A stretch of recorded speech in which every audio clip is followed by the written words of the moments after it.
Bem-vindos ao Thinking Competition, o podcast da CS Associados sobre concorrência, negócios e regulação económica. Este é um espaço para pensarmos com liberdade sobre os mercados de hoje e de amanhã. Queremos sacudir as ideias feitas e ligar as tendências que se desenham num mundo em mudança acelerada. Queremos perguntar porquê, incansavelmente. Juntem-se a nós neste caminho. Muito boa tarde a todos, bem-vindos a mais um episódio do Thinking Competition, no podcast de concorrência da CS Associados. Hoje temos o prazer de ter connosco o professor Pedro Pita Barros, da Nova, que é, pelo menos para mim, o nome que me vem à cabeça quando penso em temas de concorrência e economia da saúde. O professor Pedro Pita Barros é professor catedrático da Nova SBE, onde tem a cátedra de BPI, Fundação La Caixa de Economia da Saúde. Foi nomeado pela Comissão Europeia para o Expert Panel on Effective Ways of Investing in Health, que integra e de que é membro atualmente. Foi já vice-reitor da Universidade Nova de Lisboa e, em momentos históricos diferentes, presidente da Associação, quer da Associação Europeia, quer da Associação Portuguesa de Economia da Saúde. É investigador, editor de revistas científicas e consultor nas áreas da economia da saúde, concorrência e regulação económica. Sr. Professor, muito obrigado por estar connosco hoje à tarde. Para debater alguns temas de economia da saúde e concorrência na saúde. Muito obrigado pelo seu tempo. Nós tínhamos definido brevemente, enfim, alguns tópicos para falarmos.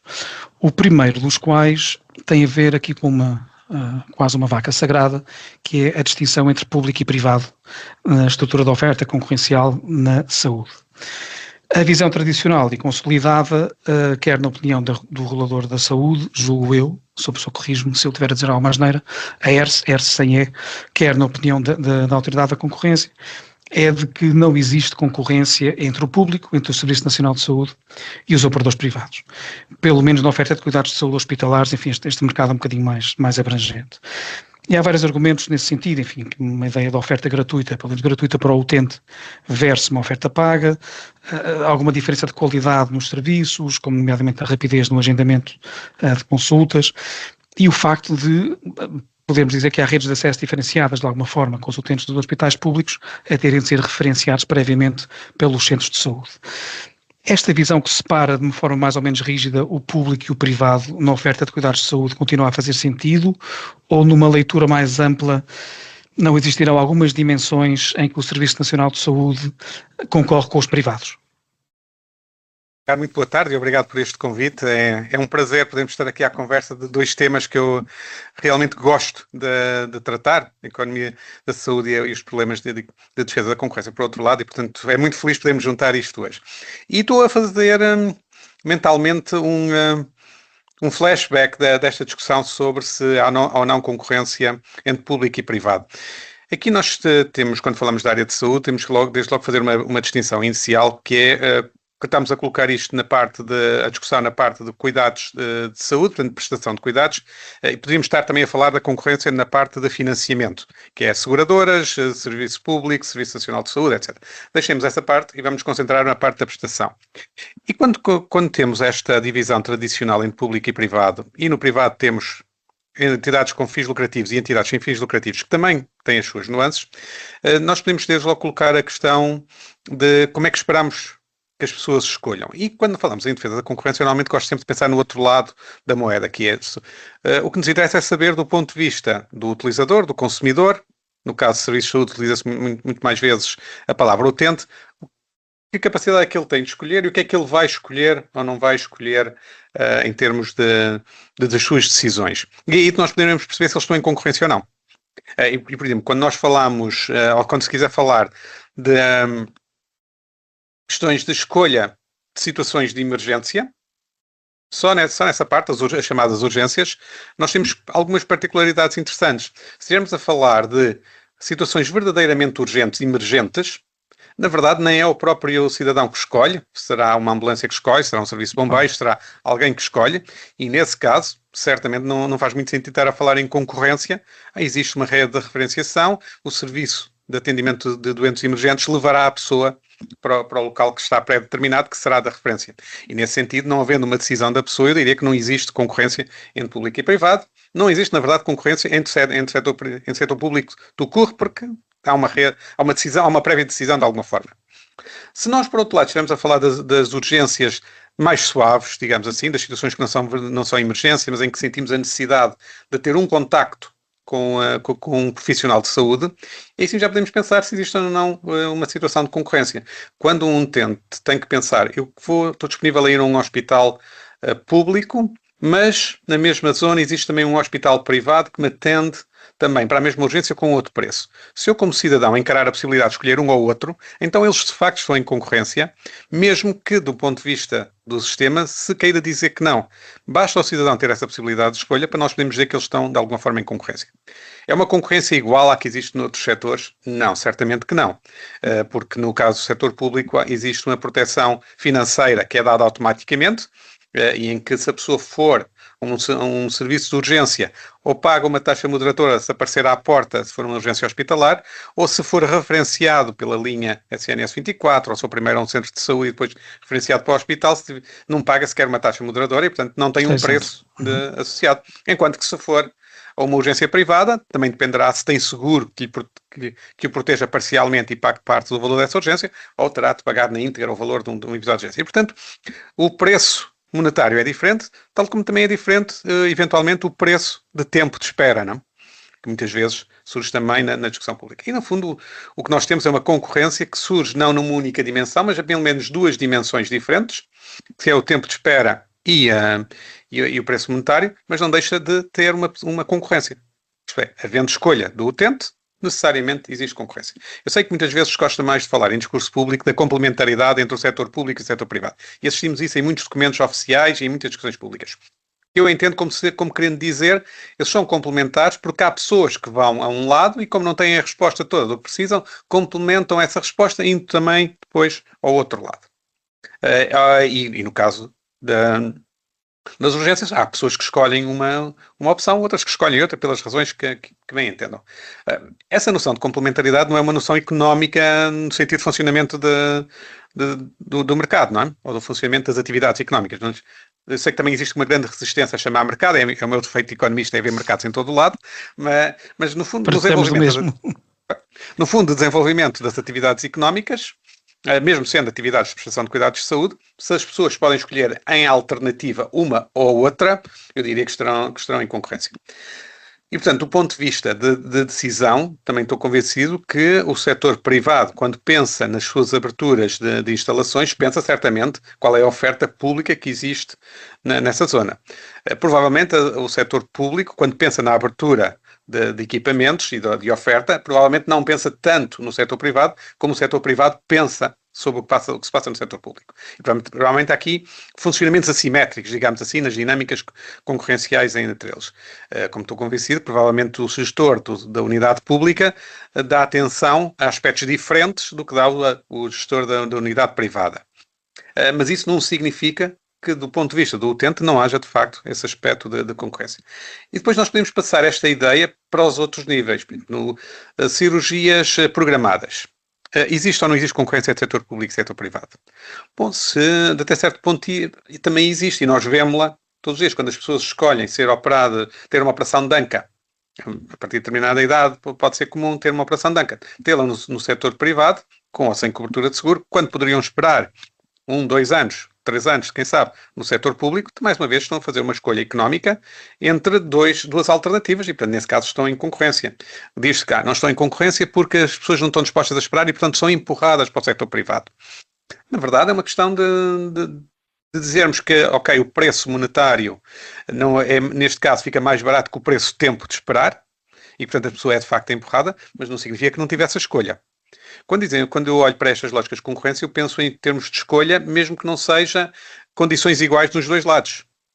Mas desde que haja a possibilidade de escolha, eu vejo como havendo essa possibilidade. Evidente que, a partir do momento em que também há referenciações dentro do setor público, provavelmente, a concorrência fica de alguma forma enviesada ou pré-determinado sentido.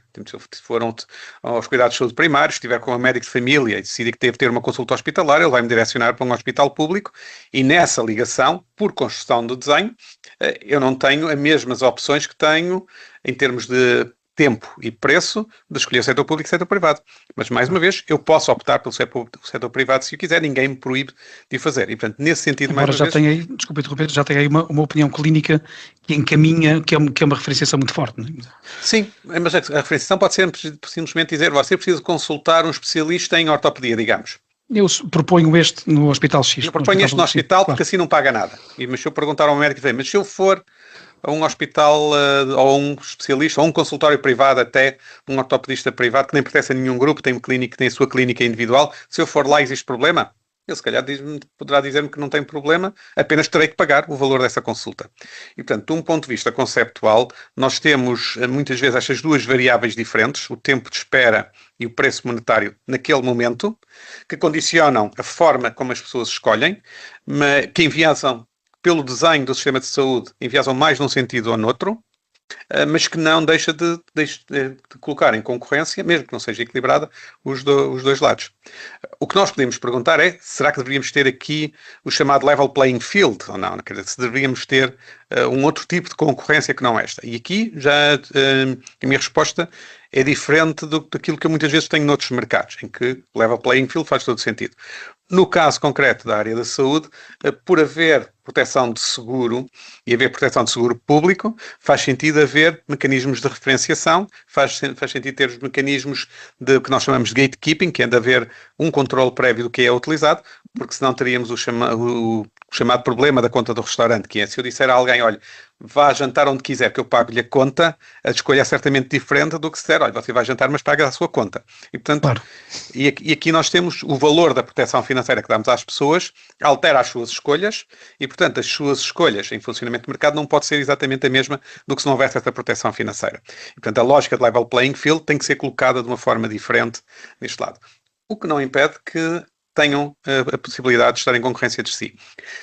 Diferente depois, o outro nível de resposta é se nós estivermos a falar de casos de concorrência que tenham que ser julgados como casos de concorrência, em que tenhamos que ir definir o que é o mercado relevante com aquelas regras que normalmente são aplicadas, aí sim podemos então ter mercados mais restritos e, de facto, haver grupos de pessoas que são sobretudo sensíveis ao elemento de preço e, portanto, estarão sempre presas de alguma forma nas suas decisões no setor público, porque não estão dispostas a pagar nenhum valor por motivo seja for no setor privado, e nesse caso a definição de mercado relevante pode ser mais pequeno do que esta lógica de concorrência entre pessoas.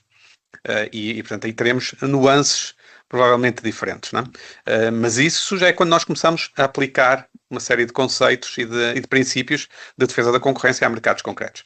Porque de uma visão assim geral, sim, estão em concorrência, desde que a pessoa possa escolher. Portanto, centrando na decisão do cidadão, se ele pode escolher, necessariamente tem alternativas, se tem alternativas, existe concorrência na oferta. Certo. Com todas as nuances que depois queiramos introduzir. Bom, foi uma resposta longa para uma pergunta curta, mas não foi nada longa. Podia deixar de ser. Muito interessante. Muito obrigado. Sr. Professor, tínhamos aqui agora tentando afunilar um bocadinho e olhando apenas para o setor privado, mas tocando num tema que o Sr. Professor também referiu há pouco, que é um bocadinho o tema da estrutura do financiamento dos cuidados de saúde. Dentro do privado, isto é um tema, enfim, politicamente delicado, mas eu julgo que conseguimos analisar em abstrato. Coloca-se também ciclicamente a questão de como é que se processam as relações entre os operadores de cuidados de saúde privados, nomeadamente os operadores hospitalares, e as seguradoras de saúde ou outros subsistemas que se responsabilizam como terceiros copagadores pela despesa do ato médico. Olhando para o privado, na verdade, os seguros de saúde e os subsistemas financiam a fatia de leão da procura, embora surpreendentemente, eu pelo menos fiquei surpreendido, o out of pocket que é pago diretamente pelos utentes ainda tem alguma expressão, eu julgava que já fosse menos, mas ainda tem alguma expressão. Mas pelo menos à primeira vista, a estrutura da oferta não parece ser muito diferente num caso e no outro, ou seja, no lado da oferta dos cuidados de saúde teremos, enfim, 4 a 5 principais operadores privados com oferta hospitalar e não só, mas também do lado do seguro de saúde teremos 4 ou 5 seguradoras principais com atividade neste mercado. Claro que o incentivo, podemos dizer que o incentivo de cada um deles é assimétrico, no sentido em que o operador de saúde ganha entre aspas, quando as pessoas ficam doentes e precisam de recorrer a cuidados de saúde, uma seguradora de saúde ganha, entre aspas, ou sem aspas, quando os clientes estão de boa saúde e não precisam de ativar o seu seguro. E aqui a questão, um bocadinho para análise necessariamente um bocadinho high level, ainda que o equilíbrio negocial entre ambas as partes possa variar em função dos casos individuais, de um modo geral, é possível termos uma ideia de quem depende mais de quem, ou seja, um operador de saúde privado tenderá a depender mais de uma seguradora e dos subsistemas, ou será o inverso? Como é que isto se passará tendencialmente na prática? Ok, aqui, para dar essa resposta, tenho já a fazer o meu disclaimer desse aspecto, que é: eu não trabalho nem com seguradoras, nem com prestadores, portanto não tenho nenhum conhecimento concreto do funcionamento deles internamente, portanto também não estarei a revelar nenhuma inconfidência associada a isso. Agora, temos aí, mais uma vez, uma partição, ou vejo aí uma partição em dois grupos diferentes de problemas. Okay? Podemos estar a falar de questões de consultas de especialidade, e em que aí a oferta pode ser relativamente atomizada, se fosse caso disso, e já foi, quando havia muitos consultórios privados em Portugal, de 3, 4 médicos da mesma especialidade, ou às vezes nem sequer eram da mesma especialidade, juntos num consultório, e nesses casos, claramente as seguradoras têm um maior poder negocial face aos pequenos consultórios para consultas, digamos assim, de especialidade que sejam necessárias. E, portanto, aí eu poria mais poder de negociação do lado das seguradoras. Depois, nós começarmos a subir na diferenciação de cuidados, a situação começa a ser diferente e começa a se equilibrar mais o poder negocial. Porque se estivermos a falar de alguns procedimentos relativamente dispendiosos, aí temos que ter duas coisas ao mesmo tempo. Temos que ter a capacidade técnica do prestador, que para ter essa capacidade técnica tem que ganhar escala suficiente para poder ter essa oferta, e portanto acabará por ser um número relativamente pequeno de operadores a poder oferecer isso, e podemos incluir aqui, por exemplo, cuidados de oncologia, onde já temos vários operadores privados, mas não são muitos, e provavelmente nunca serão muitos pela escala que é preciso para ter alguns dos equipamentos disso. Mas, por outro lado, do ponto de vista das seguradoras, sendo um evento raro, é um evento relativamente catastrófico em termos de despesa, no sentido de ter uma despesa muito elevada, e, portanto, é também preciso que as seguradoras tenham uma massa grande de segurados para poderem conseguir oferecer esse tipo de seguros com proteção que seja suficientemente relevante para as pessoas. O que significa que temos claramente aqui um número relativamente pequeno de seguradoras que provavelmente oferecerá esta oferta, e teremos um número relativamente pequeno de prestadores que possam fazer isso se nos estivermos circunscritos ao espaço nacional. E, portanto, aqui claramente temos um poder mais equilibrado. Para a seguradora conseguir ter prestadores que tenham qualidade suficiente para serem considerados pelos segurados como valendo a pena pagar aquele seguro, terão que negociar com estes grandes prestadores, que por sua vez, para terem pessoas que sejam seus utentes, mas que não terão a capacidade de pagar os vários milhares ou as muitas centenas de milhares de euros que o tratamento implica, terão que ter um seguro de saúde para esse efeito. E, portanto, aqui teremos uma situação de concentração dos dois lados, e onde o poder negocial flutuará, até provavelmente em função das patologias e do que é preciso de massa crítica em cada um dos lados. E claramente temos relações mais equilibradas. Depois podemos somar aqui quando é que nós conseguimos juntar as duas coisas. Quando é que as pessoas procuram ao mesmo tempo seguros de saúde que tenham a parte mais básica de acesso a consultas de especialidade mais rápida do que terão num setor público, mas ao mesmo tempo descubram despesas catastróficas que possam vir a ter, e nesse caso obrigar os seguradores a procurar prestadores que tenham também um leque de prestação que pode ser valorizado, ter esse leque de prestação grande. E isso poderá fazer com que os prestadores vão ganhando algum peso adicional em termos de negociação face aos seguradores, porque não serão muitos aqueles que conseguirão ter esse leque abrangente de seguros. Aliás, é interessante ver os últimos movimentos dos principais grupos de prestação de cuidados de saúde em Portugal, que também começaram a ter já cuidados de saúde primários de uma forma mais aberta. Alguns deles já tinham até há bastante tempo, mas começam a aparecer já numa lógica de nós vamos dar um contínuo de atenção que vai desde a parte dos cuidados de saúde primários, a consultas de especialidade, a intervenções, se for caso disso. E isso é uma evolução no sentido de construir a tal massa crítica que dará normalmente maior poder de negociação também aos prestadores. Aqui a grande incógnita que eu coloco em termos de evolução futura é também o que é que sucederá em termos de interesse que grandes seguradoras internacionais possam vir a desenvolver por Portugal. Porque estas minhas considerações alicerçam-se na ideia de que estamos a diversificar risco do lado das seguradoras no espaço português, mas na verdade não há nenhuma razão para nos limitarmos a isso. E, portanto, uma seguradora alemã, uma seguradora francesa, mesmo que seja de média dimensão nesse país, será uma grande operadora em Portugal e, portanto, poderá aí ter uma maior capacidade de chegar a Portugal e oferecer produtos em que alguns dos cuidados sejam prestados cá, alguns dos cuidados eventualmente fora, se conseguirem ser programados. Nós não temos assistido a essa evolução, mas eu não descartava a ideia de, num prazo de 15, 20 anos, termos uma ideia de um espaço europeu de seguros um pouco mais amplo do que nós temos hoje em Portugal. E, portanto, estes aspectos vão flutuando.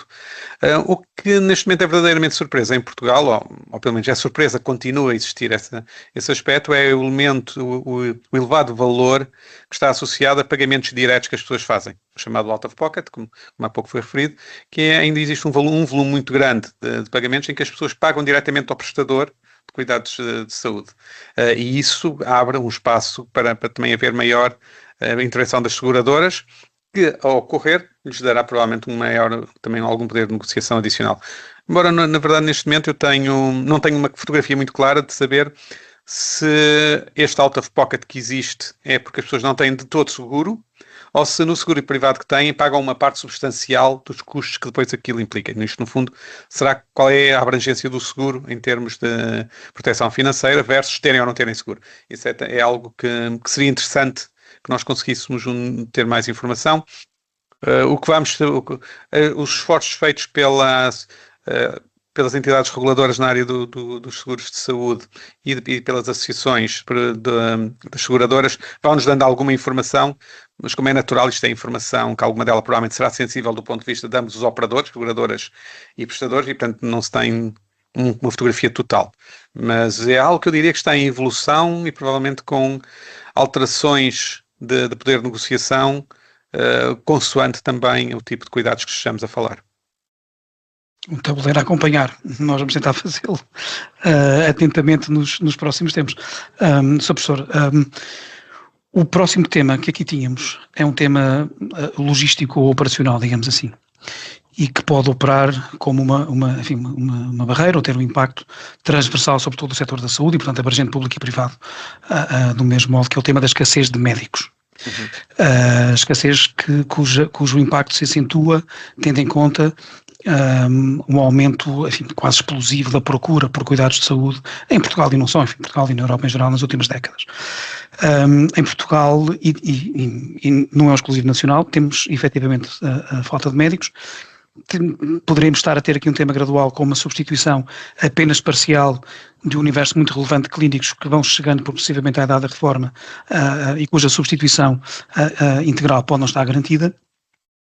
A questão é, na verdade, se esta escassez deste input fundamental, que é o clínico, que demora muito tempo a formar, e é um investimento muito grande também em termos formativos, se não opera como uma espécie de barreira transversal a que haja mais concorrência na saúde em Portugal. Isso não faria de alguma forma sentido impedir com algum rigor ou controlar com algum rigor qualquer tipo de mecanismo que, em cima desta escassez de base, viesse ainda a reduzir ou limitar, de alguma forma, a mobilidade de médicos entre entidades empregadoras diferentes. Por exemplo, fala-se sempre, desde sempre, no Serviço Nacional de Saúde, nos vínculos de exclusividade ao público, pode haver limitações, obrigações de não concorrência no setor privado, nos vínculos contratuais de profissionais médicos.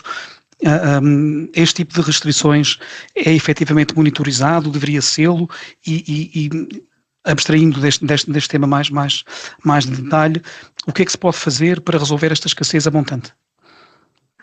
Ok, provavelmente esse é um dos problemas centrais que nós hoje em dia temos nos sistemas de saúde, não só no português como referido, e nós sabemos que existe a nível mundial e a nível europeu também uma escassez de médicos e de enfermeiros. Portanto, é algo que até é comum a estas duas profissões. E, portanto, nós temos certamente uma pressão para a contratação. Agora, o mercado dos profissionais de saúde, digamos assim, de recrutamento de mercados de profissionais de saúde, é na verdade um mercado que acaba por funcionar relativamente bem, no sentido em que não há impedimentos muito sérios de eles irem de um lado para o outro, em geral não tem existido, e isso acaba por traduzir-se em algumas dificuldades do setor público, que são decorrentes do próprio setor público não reconhecer que o mercado funciona de alguma forma. E aqui nós temos um estrangulamento claro de recursos profissionais que só vai poder ser resolvido no curto prazo, através de formas diferentes de organizar o trabalho, no fundo, a reencontrar mecanismos que permitam algum aumento de produtividade, o que pode implicar tarefas diferentes para das profissões de saúde, e portanto teremos aí alguns elementos. No longo prazo poderá haver novas profissões que possam encontrar espaço de funcionamento, e na evolução tecnológica leva-nos a algumas dessas profissões também, e podemos ter também a necessidade de pensar o que é a transferência de tarefas, digamos assim, de trabalho humano, de médicos e enfermeiros, para outras possibilidades. Okay? Agora, tentando compor estes aspectos todos. No fundo é dizer, se temos um excesso de procura, de alguma forma, por profissionais de saúde, temos que aumentar a oferta, que é a resposta natural, e essa oferta pode vir por mais formação ou por outras formas de fazer a mesma prestação, mas também podemos pensar o que é que nós podemos fazer de diminuição de procura, não é? Portanto, jogar com os dois lados. Em termos de impor restrições à mobilidade do lado da oferta, portanto, pensar que um dos setores pode tentar resolver o seu problema impondo restrições a uma mobilidade, parece-me difícil de o conseguir fazer de uma forma óbvia, e frequentemente esses aspectos podem ter efeitos perversos e, no fundo, resultar no contrário daquilo do que se queria ter. E no caso do setor público, nós começamos a assistir a algumas tentações desse género de tentar regular a possibilidade das pessoas transitarem entre o público e o privado. Aí a minha preocupação principal será essas restrições têm em conta o que é que são as preferências dos próprios profissionais de saúde em termos de trabalho, para termos a certeza de que ao impô-las vamos levar a decisões que sejam aquilo que pretendemos ter. E aqui no concreto se eu impedir médicos do setor público de transitarem para o setor privado, ou se o fizerem de trabalharem para o setor público durante um determinado número de anos, qual é o resultado que isso vai ter? Será que os vai impedir de sair, que é a intenção, ou será que saindo impede-os depois de voltar e na verdade agrava a situação do setor público? Portanto, há aqui eu próprio tenho alguma incerteza sobre o que é que será o efeito disso. Nós sabemos que algumas situações já são perversas por natureza, por exemplo, quando nós temos médicos que trabalham simultaneamente no setor público e no setor privado, mas depois chega-se à conclusão de que pretendem estar nos dois sítios ao mesmo tempo, isto é, acabam por faltar num sítio porque estão a prestar serviço no outro, torna-se menos claro, mas isso já são situações de fraude ou de abuso, não é? Ou quando começam o atendimento num setor privado e depois referenciam para o setor público para as coisas mais complicadas de maior custo. Também de vez em quando havia algumas histórias sobre essas situações. Eu acho que essas são situações que acabam por ser de abuso e de fraude e que deveriam ser tratadas como tal. Como princípio, as pessoas estarem a trabalhar no setor público e no setor privado, ou só num ou só noutro, para resolver este estrangulamento global, nós devemos olhar apenas uma coisa simples, que é, ao trabalharem ou ao impormos estas regras, estamos a aumentar a oferta ou não estamos a aumentar a oferta? Portanto, se as pessoas trabalham no público e por trabalhar no privado aumentam o número de horas totais que no fundo destinam à sua atividade, nesse caso estamos a aumentar a oferta e não será muito negativo. Se permitirmos que as pessoas estejam no público e no privado e elas, ao estarem nos dois lados, diminuem as horas no público para aumentar a atividade no privado, estaremos a criar mais dificuldades ao público. E, portanto, a questão crucial não é tanto se é público, se é privado, é o que acontece ao número total de tempo que estas pessoas destinam ao funcionamento. Que é uma forma diferente de pensar e de olhar para o problema do que normalmente tem sido visto. E depois, nós também sabemos que algumas restrições, nomeadamente através de preço, podem ser contraproducentes.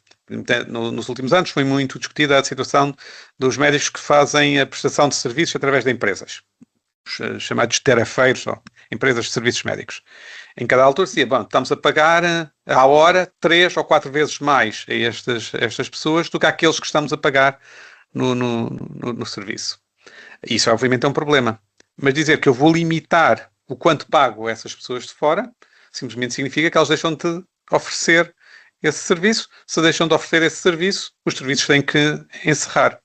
E o que nós observamos há um par de anos atrás foi que quando se tentou fazer uma limitação desse género, algumas zonas, até não longe de Lisboa, disseram, bom, se isso acontecer, eu deixo de ter esta prestação, e houve exceções para essas possibilidades. O que significa que o mercado aí acaba por se impor, porque os profissionais de saúde ou estão dispostos ou não estão dispostos a fazer isso e não há maneira de obrigar a participar. Portanto, aqui mais vale jogar com a ideia de que há um mercado que vai ter essa mobilidade, impor restrições a essa mobilidade será complicado.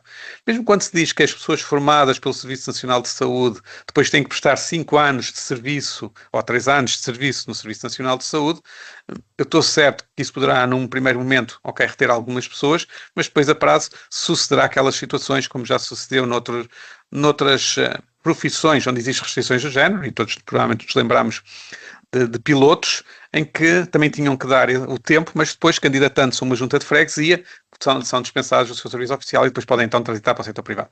Eu estou certamente convicto de que se criarmos muitas restrições de saída das pessoas do setor público, as pessoas vão encontrar formas de o fazer, provavelmente é mais vai ser uma iniciativa de funcionamento, claro, do que aceitar que existe essa mobilidade. O que eu tenho a impressão que também muitas vezes escapa nesta discussão é que a criação de barreiras à saída, que é o que estamos aqui a falar dessas restrições, são também elas próprias restrições, barreiras à entrada. Porque se eu souber que não posso sair de um sítio durante 5 anos, se calhar não quero à partida sequer tentar entrar lá. E portanto isso pode introduzir alguns efeitos adicionais que nós não estamos a ter em conta aqui, não é? E portanto aqui ou se as pessoas de repente começarem a dizer, ok, se eu vou para o estrangeiro já não posso voltar, então vou mesmo construir a vida lá fora e não volto sequer. Portanto é fácil pensar em situações onde esse tipo de medidas pode correr mal. E portanto eu gosto mais de pensar em modulação da procura e não tanto restrições de mobilidade da oferta. E aqui na modulação de procura nós podemos pensar como é que conseguimos transferir alguma procura para outras situações. Por exemplo, hoje em dia, seguimento de doentes crónicos. Se calhar podemos ter um maior papel da tecnologia e da autogestão da doença e com isso tirar alguma carga dos profissionais de saúde. E começamos a ter instrumentos que permitem fazer isso. Se calhar podemos vir a ter também novas profissões a surgir na confluência da utilização de dados, algoritmos de análise e algum conhecimento de medicina. Se calhar não é preciso ser um médico com os anos todos de formação para fazer alguma sinalização de situações que precisam de ser resolvidas do outro lado. Portanto, podemos começar a ter outros papéis de outras profissões, algumas a nascer dentro do contexto. Mesmo no contexto atual, poderemos eventualmente ter outras ideias de como aproveitar profissionais de saúde que já existem. Por exemplo, será que faz sentido para problemas respiratórios que levam às agudizações das pneumonias e depois às idas das urgências durante o inverno, ter um papel dos fisioterapeutas de prevenção dessas situações mais agudas? Não faço ideia se é possível, se tecnicamente faz sentido, se depois economicamente é viável, mas eu creio que vamos provavelmente assistir a algumas explorações desse tipo. Já vamos assistindo em alguns países, algumas experiências tentativas disso, de conseguir modular pelo lado da procura esse estrangulamento dos profissionais de saúde. Agora, certamente será algo que vai nos ocupar nos próximos anos e não será apenas uma questão de deixar passar agora esta vaga de reformas que existe. De certa forma, um dos velhos mantras da área da economia da saúde é: sempre que houver oferta, vai aparecer a procura para essa oferta. E, de certa forma, é aquela coisa que, se nós numa versão mais coloquial dizemos, se eu for ao médico a partir dos 50 anos fazer qualquer exame, descubro qualquer coisa de certeza, não? E, portanto, isso gera procura. E, portanto, nessa lógica, eu acho que nós vamos ter que lidar com a procura a haver sempre e muitas vezes a oferta ter que ajudar também a perceber que nem toda a procura se calhar tem justificação para uma intervenção médica muito forte, uma intervenção de um profissional de saúde muito forte. Embora a modulação da procura seja sempre também tema mais difícil de gerir do ponto de vista comunicacional e político, mas na verdade é outra forma de fazer funcionar esta equação, não é? Porque muitas vezes a modulação de procura é depois apresentada como sendo racionamento ou restrições ao que as pessoas podem fazer. Mas podemos apresentá-la de uma forma mais positiva, que é: estamos a aumentar as possibilidades de acesso a cuidados que as pessoas precisam naquele momento, que se calhar não precisam de ser tudo aquela panóplia que está neste momento disponível. Claro, pode ser uma forma alternativa. E de certo modo, se nós a da altura conseguirmos oferecer às pessoas, olha, você pode ter consultas todas as semanas para vigiar a sua situação, ou pode usar este aparelho e ter esta monitorização remota. Alguma até pode ser feita por um profissional de saúde com 3 ou 4 perguntas feitas por telefone uma vez por semana, e com isto não precisa de cá vir todas as semanas, vem de 6 em 6 meses, ou se for detectada alguma alteração, vem depois. E se sentir mal, vai dizendo, mas entretanto vai fazendo desta forma. E se calhar as pessoas aceitam essa possibilidade de elas próprias irem compreendendo melhor a sua doença e irem gerindo melhor a sua doença. Aliás, muitos doentes crónicos, eu julgo que hoje em dia fazem isso com alguma facilidade e até regularidade. Até conhecem-se perfeitamente e quando é que estão a sentir problemas. Não é? E, portanto, é no fundo potenciar esses aspectos com alguma transferência para a tecnologia. Questões de arritmias de coração. Se calhar daqui a pouco teremos aparelhos suficientemente sofisticados para conseguirem dar os alertas necessários sem ser preciso exames regulares mais intensos que normalmente são feitos. Portanto, pode haver aqui oportunidades de modulação da procura, que a própria procura veja como mais vantajosos do que o seguimento que tem porque são tesouros. Não? Sim, uma série de novos caminhos possíveis. Sr. Professor, chegámos aqui ao último tema, que é o nosso tema de nicho. Agora, saltando dos cuidados de saúde para o setor do medicamento, que é um setor que me suscita algum pânico face à complexidade do seu enquadramento regulatório. Temos vindo a observar, nos anos mais recentes, um número crescente de decisões sancionatórias de abuso de posição dominante por autoridades de concorrência nacionais, sobretudo o CMA no Reino Unido, mas também a autoridade espanhola, italiana, na Holanda também, julgo. Há um caso da Comissão, mas não é um caso de decisão sancionatória, é um caso de transação, por se terem identificado situações em que farmacêuticas que têm uma posição dominante num determinado medicamento ou terapêutica, e nomeadamente casos de genéricos ou de medicamentos órfãos para doenças raras, de repente aumentaram os preços de uma forma drástica, mas quando dizemos aumentar de forma drástica, aumentaram 10 vezes, 20 vezes, 30 vezes, às vezes o preço do medicamento. E em alguns casos foram sancionadas por preço excessivo enquanto forma de abuso de posição dominante, abuso de exploração. E de repente a imposição do preço excessivo, que era uma tipologia de abuso que estava adormecida mais ou menos desde a década de 70, volta a estar em cima da mesa quando pensamos em abuso de posição dominante. E aqui o tema era um bocadinho em que circunstâncias e para que tipo de medicamentos é que seria plausível pensar numa prática de preços excessivos e como é que o enquadramento regulatório específico do medicamento pode condicionar esta avaliação. Ok. Primeira observação, antes de entrar numa discussão mais detalhada. Na verdade, eu já há vários anos que andava surpreendido por não terem surgido mais casos sobre preços excessivos na área do medicamento. E, portanto, até certo ponto, é aquela situação, ok, finalmente isto está a aparecer. Okay? Agora, porquê é que está a aparecer e porquê é que é complicado? Nós, no caso dos medicamentos, temos dois aspectos importantes que alteram as dinâmicas normais de funcionamento. O primeiro deles é a parte da inovação terapêutica e, portanto, vem associada com a ideia de patente, que é uma proteção que é dada, e uma questão que pode ser colocada é saber se mesmo com proteção de patente nós podemos ter uma noção de preço excessivo ou não. Portanto, já é uma discussão conceptual, mas a ideia é, ok, mesmo com proteção de patente dá direito a colocar qualquer preço que se queira, ou existem limites ao que possa ser um preço razoável aí. E essa é uma pergunta importante. No ordenamento americano nós temos muita informação ou muitas decisões que privilegiam claramente a patente sobre o que possa ser um abuso de preço excessivo, não é? E, portanto, a tradição mental, em geral, tem sido é preciso dar esta proteção de patente para conseguir ter a inovação e, portanto, vamos aceitar os preços que são pedidos. Ora, com essa situação, nós temos agora que conjugar o outro lado que acontece aqui, que é ao mesmo tempo que estou a permitir que o direito de patente dê direito à capacidade de estabelecer preços, quando nós pensamos nos mercados em geral pensamos, ok, porque é que isso não me preocupa nos iPhones que têm inovação, ou nos Samsungs que têm inovação, ou noutras áreas todas? O limite ao preço excessivo é a procura, de certa forma, não é?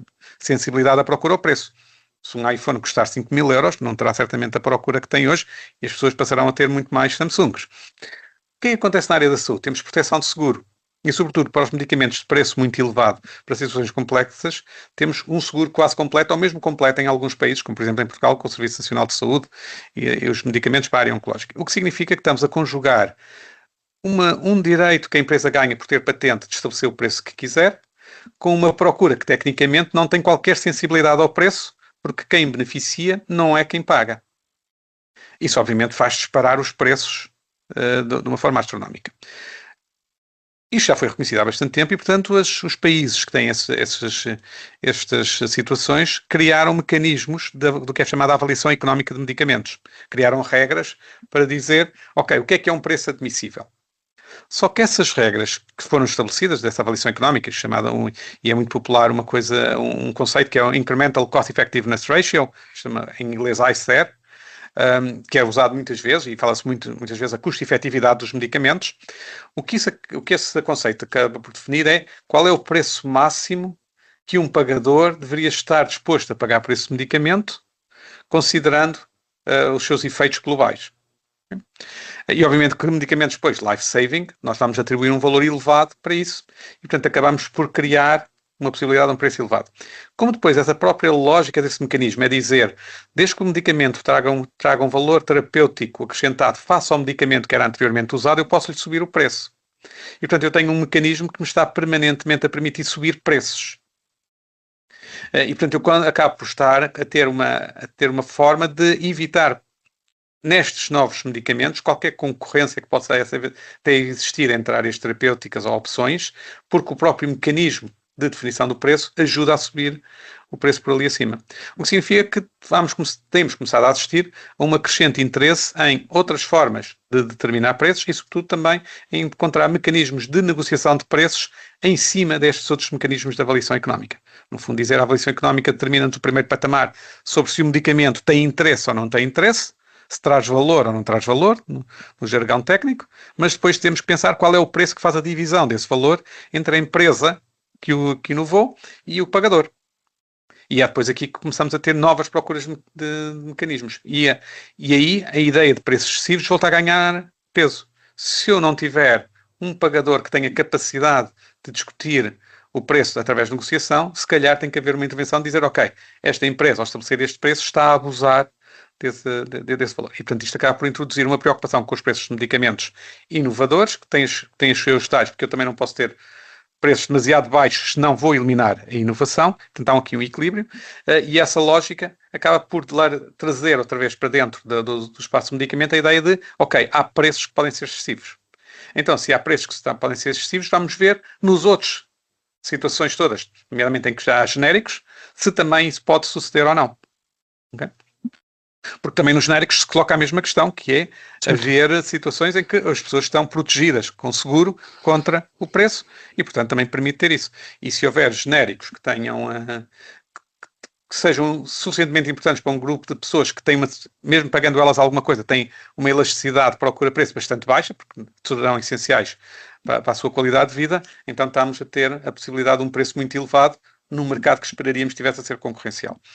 No caso de genéricos e biosimilares, aqui a grande dúvida é porque é que as empresas que estabelecem esses preços muito elevados não têm imediata concorrência de outras a entrar e a fazer concorrência com preços mais baixos.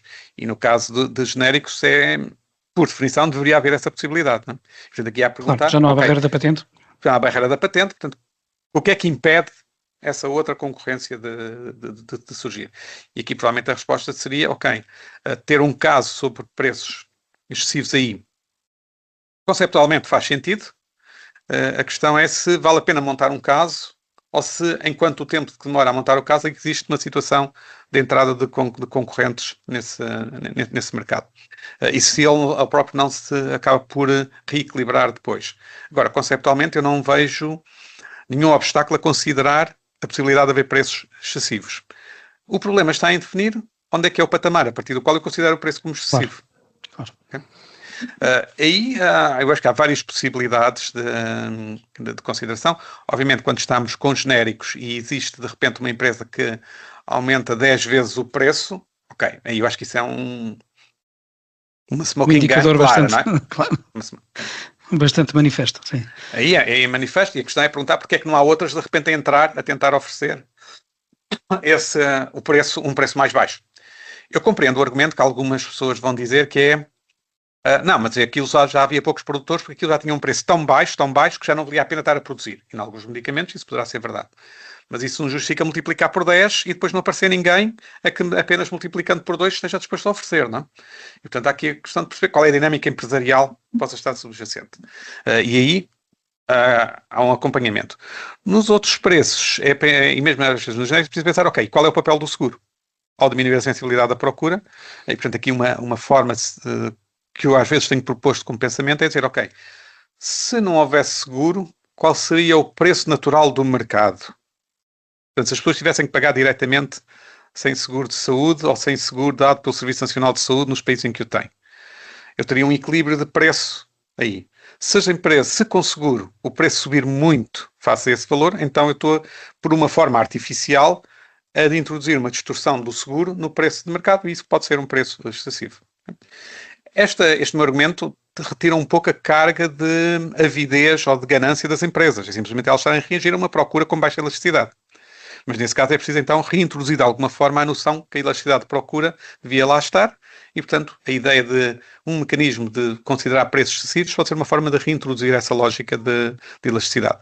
Posso ter outras que não impliquem o direito à concorrência. Posso ter os pagadores, as seguradoras ou os Serviços Nacionais de Saúde a dizer, ok, eu admito determinado tipo de preços, não admito outra, temos de ter uma atitude mais ativa de negociação de preços do que possa ser o preço de mercado, tem de ter mecanismos diferentes de preço de mercado. Alguns países têm seguido esse caminho, através de genéricos, por exemplo, com concursos de aprovisionamento, no fundo fazem leilões de abastecimento, e isso tem ajudado a baixar preços, e portanto pode-se pensar em mecanismos mais intermédios disso, por exemplo, leilões. Os leilões também têm tido alguns problemas porque podem esmagar demasiado o preço e depois deixar de ter fornecedores, mas podemos pensar em leilões com lotes, leilões com vários vencedores, podemos pensar várias formas de mecanismos económicos que reintroduzam a ideia de elasticidade da procura como forma de disciplinar a capacidade das empresas de estabelecerem preços muito elevados e não ficar toda a carga sobre a defesa da concorrência. No contexto atual, eu acho até natural que tenham surgido essas situações, porque as empresas, de um ponto de vista da sua atividade empresarial, se vierem a uma oportunidade de aproveitar uma procura de baixa elasticidade, acho que é natural que o façam, não pondo nenhuma avidez. Eu sei que depois existem os casos anedóticos de 2 ou 3 situações que foi claramente avidez e ganância. Ok, não colocamos isso, mas não com alguns comunicados de imprensa e tal, com uma linguagem claramente exagerada. Assim. Mas aí não vamos tomar o resto da floresta por 2 ou 3 árvores que lá estão, não é? Todos nós conseguimos lembrar de situações como a de um investidor americano do mercado de bolsista a adquirir uma empresa para subir o preço de 3.000%, ou uma coisa assim, não é? Mas eu acho que isso são casos anómalos, não são a regularidade das situações. As situações provavelmente mais comuns que nós encontraremos em preços excessivos é simplesmente aproveitar situações de baixa elasticidade de procura para subir preços numa atitude normal de negócio. Faça isso e, portanto, há que rebalancear essa disciplina do lado da procura, digamos assim, que se perde com o seguro. No fundo é arranjar mecanismos para neutralizar alguma desensibilização do pagador em circunstâncias em que convive bem, por um motivo ou por outro, com uma procura muito, muito inelástica, não é? E portanto, na verdade, tem uma tolerância muito grande a oscilações de preço muito grandes também. Exatamente. Aqui muitas vezes os países não se ajudam muito uns aos outros, não é? Porque quando há situações em que o preço de um país que é aceito por um pagador grande num país é função do preço noutro país, estamos a criar uma externalidade internacional em que depois também uma empresa farmacêutica num país não quer ter um preço muito baixo nesse país porque estraga outro mercado maior. Digamos, estraga no sentido de coisa. Portanto, há algumas coisas deste género e isso leva a que alguns países tenham, se calhar, vantagem em juntarem-se também em aquisições como forma de evitar algumas destes efeitos que são inesperados. Mas, de certa forma, tudo acaba por cair nessa lógica da sensibilidade da procura e como é que nós a conseguimos reintroduzir, sendo que países com sistemas mais fragmentados em termos de pagadores terão o problema da coordenação entre pagadores para reintroduzir essa sensibilidade. Os países que têm um pagador único, mas que é público, terão o problema da insensibilidade do pagador aos argumentos económicos, está sobretudo preocupado com outros aspectos e há dificuldade de uma administração pública pensar de forma inovadora nestes mecanismos. E, portanto, em sistemas monolíticos, nós temos um tipo de problemas que impede a procura de soluções de sensibilização da procura, digamos assim, enquanto que num sistema fragmentado temos problemas de coordenação entre pagadores para conseguir reintroduzir essa sensibilidade da procura ao preço. Portanto, sistemas diferentes acabam por ter problemas diferentes para resolver nesse campo.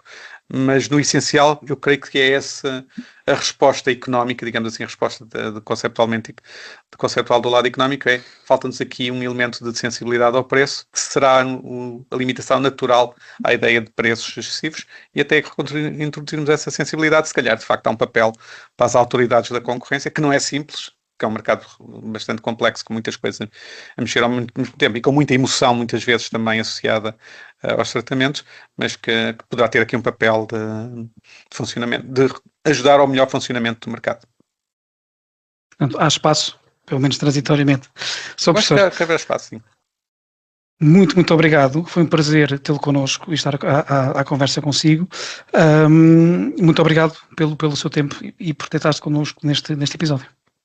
Muito obrigado pelo vosso interesse e por esta estimulante discussão sobre como é que jogamos concorrência com o setor da saúde. Voltamos em breve com o próximo episódio do Thinking Competition.